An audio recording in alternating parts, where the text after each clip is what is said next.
Tennyson's Idylls of the King.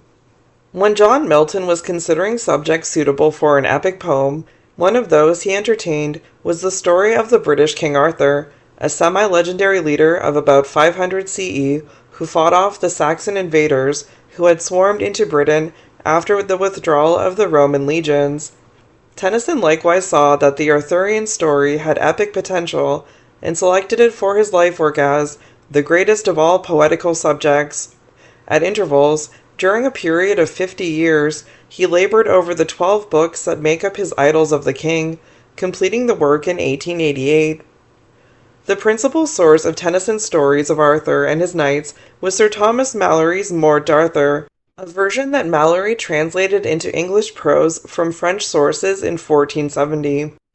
As Talbot Donaldson suggested, one basis of the appeal of the Arthurian stories, like the legends of Robin Hood and stories of the American West, is that they represent the struggle of individuals to restore order when chaos and anarchy are ascendant, a task performed in the face of seemingly overwhelming odds.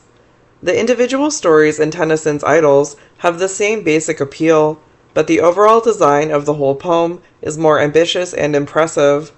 The epic represents the rise and fall of a civilization, and its underlying theme is that after 2,000 years of Christianity, Western civilization may be going through a cycle in which it must confront the possibilities of a renewal in the future or an apocalyptic extinction.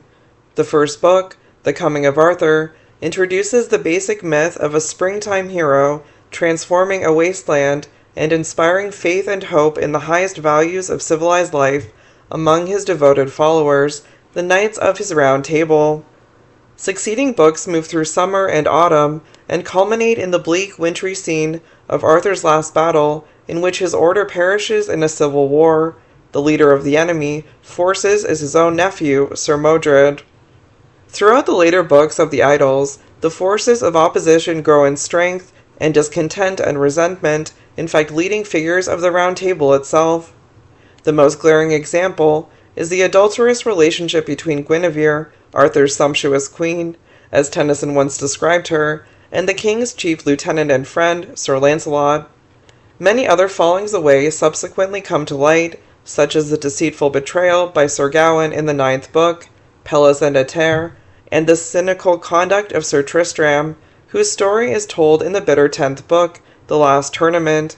Even Merlin, Arthur's trusted magician and counselor, becomes corrupted and can perform no further offices for the king, Merlin and Vivien. The passing of Arthur depicts the apocalyptic end of this long process of disintegration and decay.